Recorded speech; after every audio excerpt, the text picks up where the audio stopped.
सर्वदा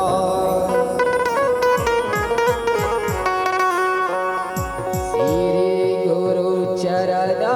सरोज रजा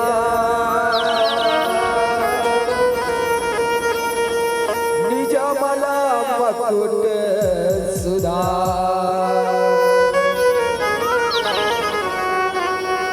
वरनति रघुवर विमल जस जो दायक फल चार पुत्रहीन तनु जान के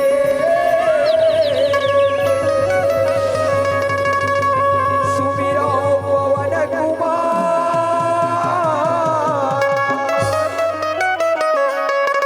बोला बुद्धि विद्या दे होई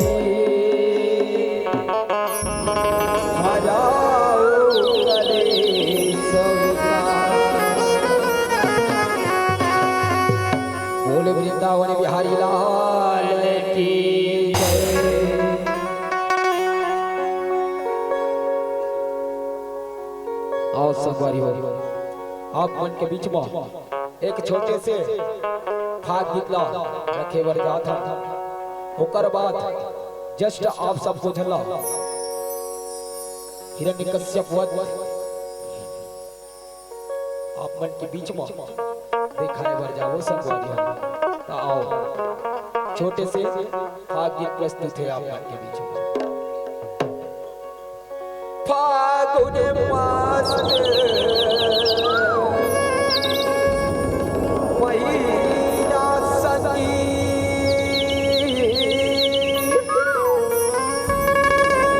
उड़ते रंग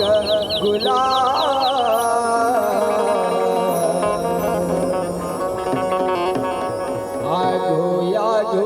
राधा भागे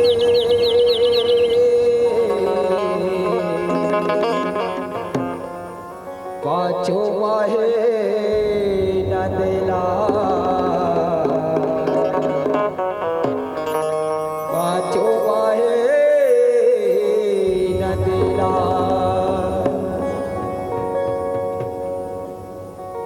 ये तोरे प्रीतिया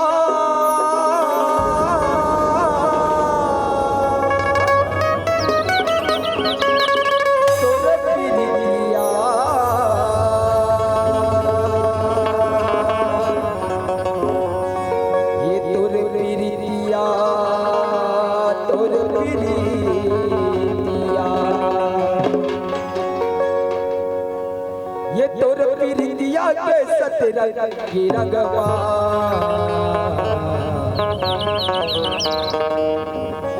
रंग डारे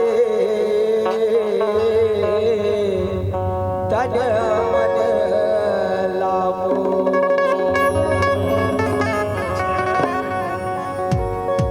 ये तोर प्रीतिया के सतरंग की रंगवा तोर प्रीतिया के सतरंग की रंगवा कया रंग डारे तन मन